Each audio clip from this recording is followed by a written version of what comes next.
Today's story: wife discovered her husband's secret affair with her mother, and this shocking truth led to a tragic murder. Alice Harris always considered her life, if not perfect, then close to it. At 35, she lived in a suburban area of Austin, Texas, in a spacious house with a neat garden and a white picket fence. Her husband, Adrian Harris, was a successful attorney at a large law firm specializing in corporate affairs. He worked hard, often staying late at the office, but he always returned home with a smile on his face, ready to spend time with their children. Their son Elliot was 8 years old, and their daughter Molly was just 5. The children were Alice's greatest joy. She worked as an elementary school teacher and loved dedicating her free time to raising them. Alice and Adrian had met back in college. At the time, she was a student in the education department, dreaming of becoming a teacher and helping children succeed academically. Adrian, on the other hand, was a promising law student, always confident and driven. Their relationship developed quickly, and just a year after they met, they got married. Their life seemed to follow a carefully planned path: a successful marriage, careers, children, and a home in a good neighborhood. Alice was proud of her marriage. She believed that she and Adrian had weathered many challenges together, overcome all difficulties, and preserved their love. Of course, there were moments when she felt their marriage was at risk, but each time they found a way to resolve their issues. Whether it was the stress from work, the children's illnesses, or financial concerns, they always stood by each other. For Alice, Adrian was not just a husband, he was her best friend and partner. Their home was filled with laughter and joy. In the evenings they would play family games, watch movies together, and on weekends they often went on picnics in the park or took trips to Lake Travis, where they had a small boat. These moments of family happiness seemed so natural that Alice never imagined anything could go wrong. But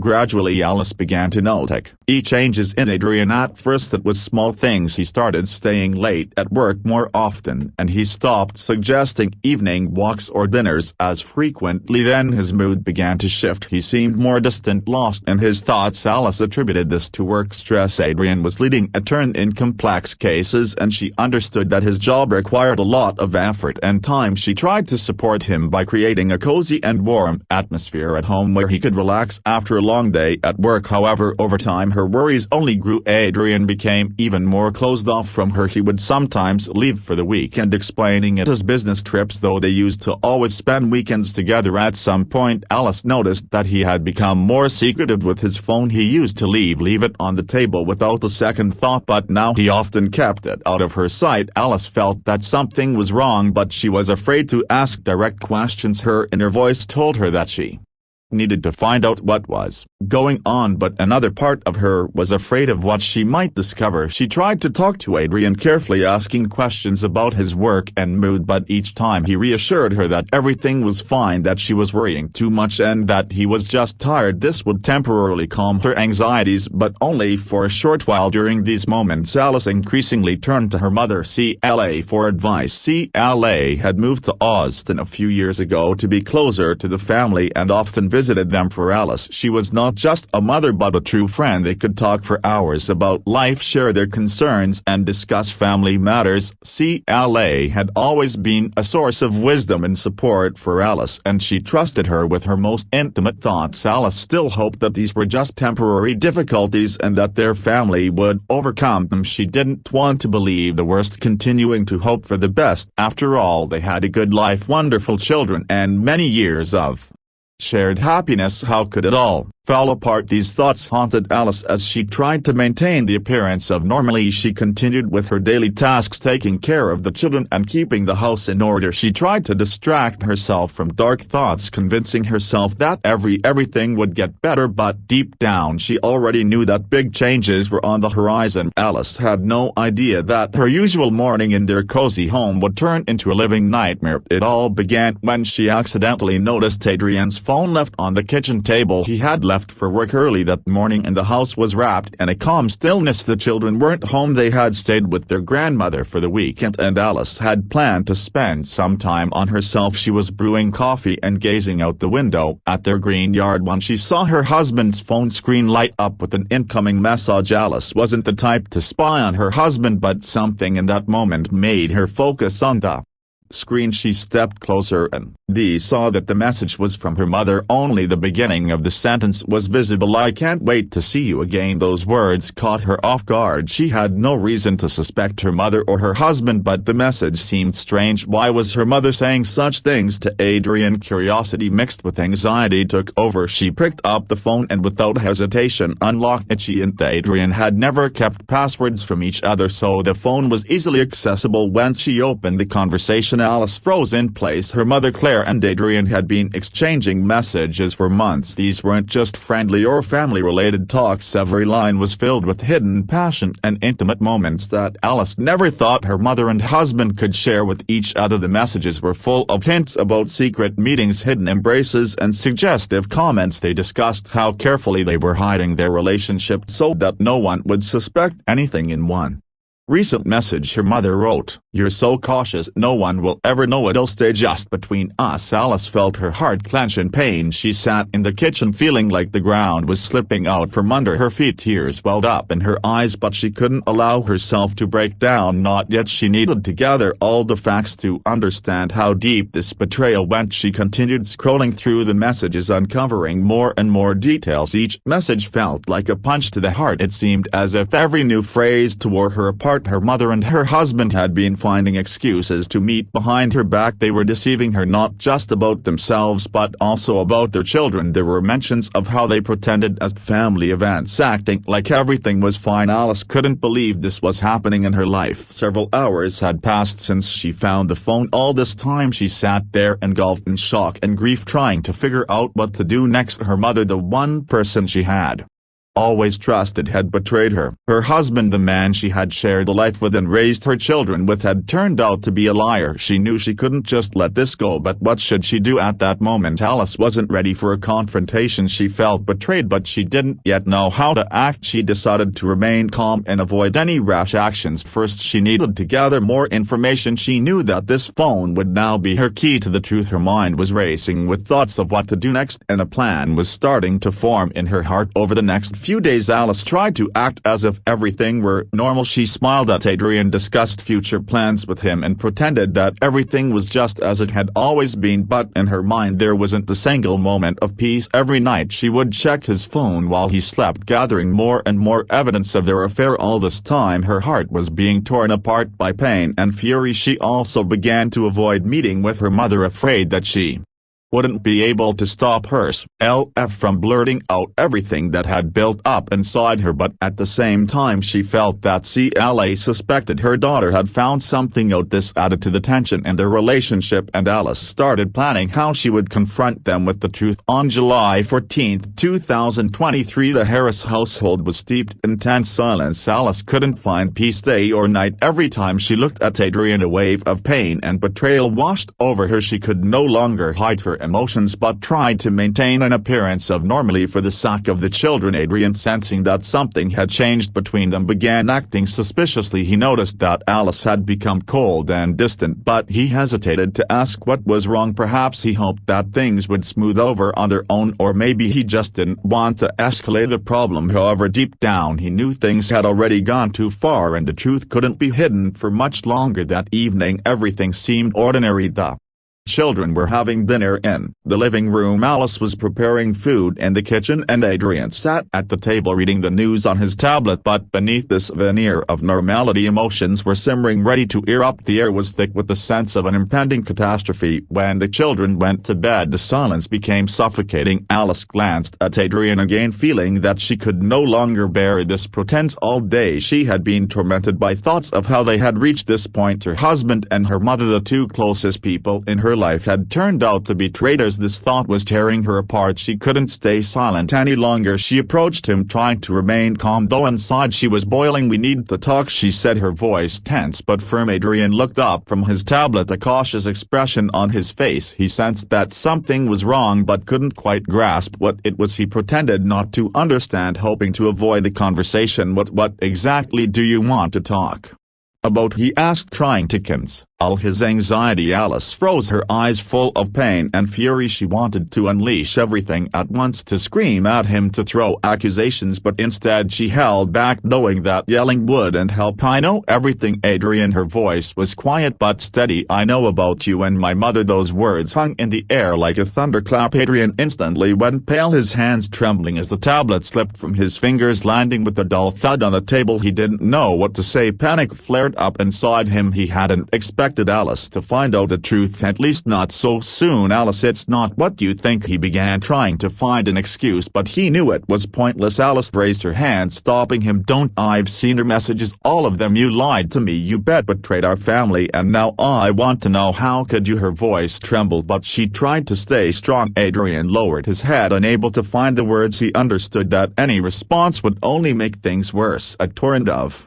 thoughts ran through his mind, and from guilt to fear for his life. He knew she was furious and could only guess what she might do next, but instead of continuing the confrontation, Alice simply turned and headed for the door. Her body trembled with tension, and she knew that if she stayed there another minute she might lose control. She stepped outside, inhaling the cool night air, trying to calm her shattered mind. She stood in the darkness, listening to the sounds of the night, trying to collect her thoughts, but inside the house a turning point was occurring. Adrian, gripped by panic, decided he had nothing left to lose. His mind, overtaken by fear and despair, began generating the worst possible scenarios. He thought that Alice would go further. Perhaps she would tell everyone, destroy his life, his career. He rose from his chair, his gaze clouded. Suddenly he felt anger mixed with desperation. Images of a possible future flashed in his mind: humiliation, the destruction of his reputation, the loss of everything he had ever built. This fear turned into rage. He could no longer afford to lose control of the situation. Alice didn't realize when the door behind her quietly opened and Adrian, like a shadow, appeared beside her. He approached her from behind, and before she could say or do anything, Adrian suddenly grabbed her by the throat. Her scream was muffled by his hand as he began to squeeze his fingers tighter. Alice desperately tried to free herself, her hands grasping helplessly at his, but he was stronger. Her body thrashed in a desperate attempt to draw breath, but with every passing second her strength ebbed away. Her eyes widened in terror as she realized that her own husband, the man she loved, was trying to kill her. The night was dark and quiet, and no one heard the sounds of their struggle. Only the moon stood as a silent witness to the horrifying scene unfolding in the shadows of the house. When it was all over, Adrian stood over Alice's body, breathing heavily, his hands trembling. He looked at her lifeless face, and his mind finally grasped what he had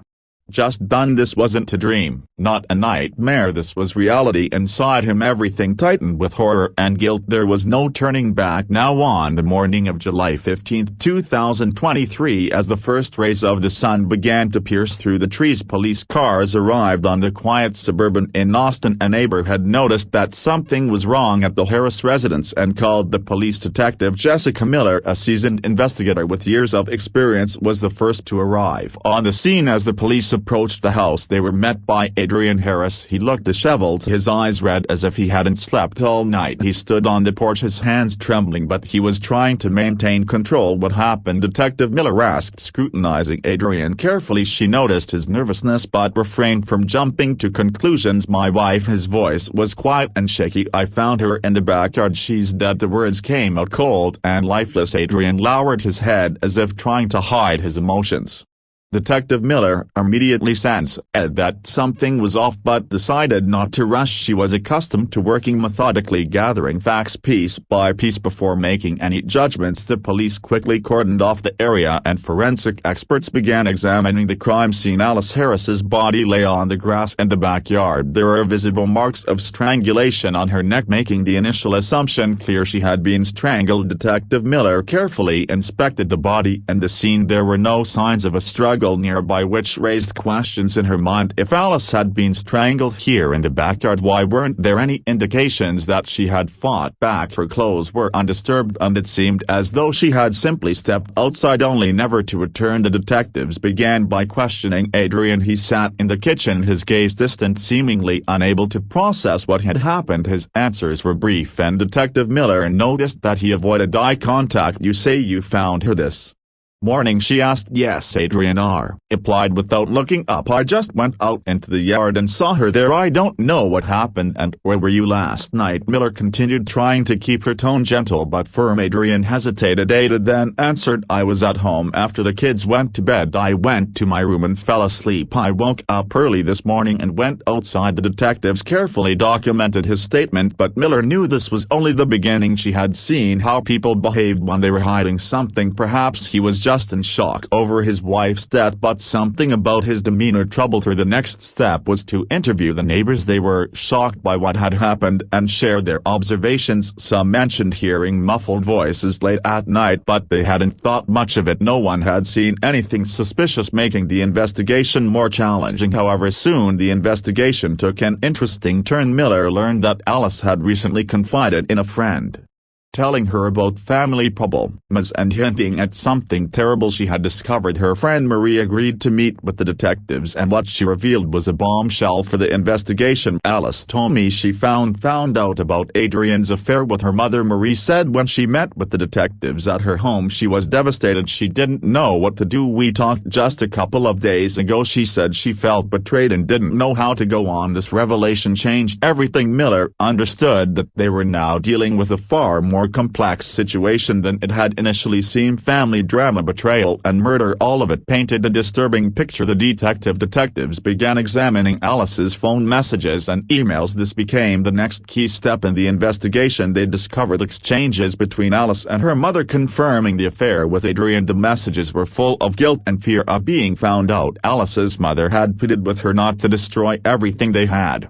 built. Now the detectives had enough evidence to arrest Adrian Harris. His motives became clearer: the fear of being exposed, the fear of losing everything he had. Detective Miller knew all too well that such situations often led to violence when a person in desperation tried to maintain control over their life. Soon more evidence emerged. Traces found on Adrian's clothing matched those on Alice's body. He couldn't explain this, and his alibi began to crumble. Meanwhile, Claire Harris, Alice's mother, was called in for questioning. She seemed deeply shocked by the news of her daughter's death, but Detective Miller immediately noticed that beneath the facade of grief something more was lurking. CLA tried to appear as the grieving mother who had lost her child, but her nervous gestures and unnatural explanations revealed underlying tension. Gradually, the pressure of the interrogation became unbearable and CLA broke down. She admitted to the affair with Adrian, claiming she had tried to end the relationship. According to her, she had no idea of Adrian's intentions, and was horrified by what had happened. As Detective Jessica Miller led Adrian Harris into the interrogation room, her heart tightened with tension. She knew that the moment of truth had arrived. All the evidence they had gathered over the past few days pointed to Adrian as the primary suspect in Alice Harris's murder. However, Miller was well aware that investigations often had unexpected twists, and she had to be prepared for anything. Adrian looked exhausted. His once neat appearance had become disheveled, and his eyes, which once radiated confidence, were now filled with fear and confusion. When he sat down across from Detective Miller, she noticed how hard he was trying to hold himself together, but every movement betrayed the inner turmoil he was experiencing. Adrian Miller began in a calm voice, "We know there are problems in your family. We know about the affair with Alice's mother, and now we have evidence that you were near her the night she died." Adrian clenched his fists, his face contorting